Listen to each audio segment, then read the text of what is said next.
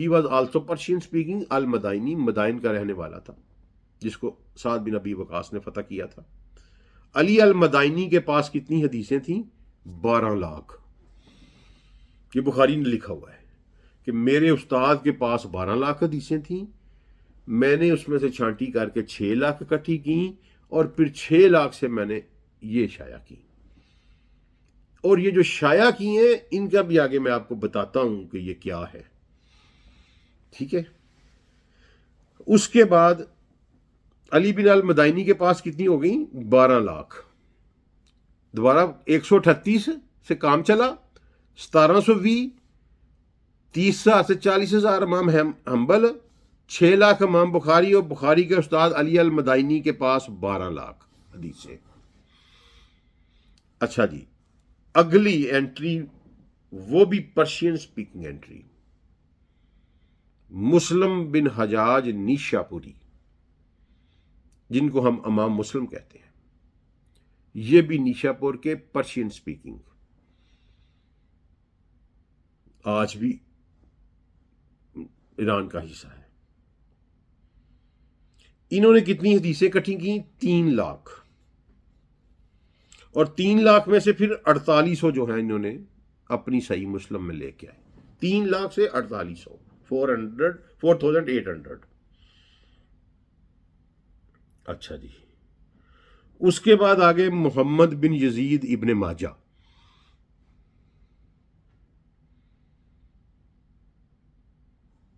ٹھیک ہے جی۔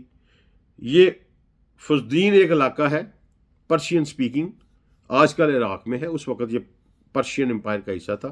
یہ اگلی ایرانی انٹری ہے۔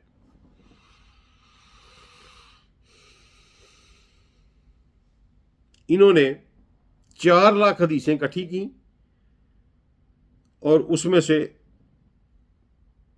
محض 6 یا 7 ہزار حدیثیں انہوں نے اپنی سنن ابن ابی ماجہ میں لی ہیں۔ یہ بھی پرشین سپیکنگ انٹری۔ اس کے بعد محمد بن عیسیٰ ترمذی، جس کو امام ترمذی کہتے ہیں، 3 لاکھ حدیثیں، 890 میں ان کی وفات ہوئی، 890 عیسوی میں، اور 3 لاکھ میں سے 3956 انہوں نے اپنی کتاب میں لی، 3956۔ ترمذی ایرانین علاقہ، پرشین علاقہ، and he was also Persian speaking. اس کے بعد احمد بن شعیب نسائی، امام نسائی، ہمارے 5ویں امام، اس کے ترکمانستان، امام بخاری کے ہمسائے، پرشین سپیکنگ۔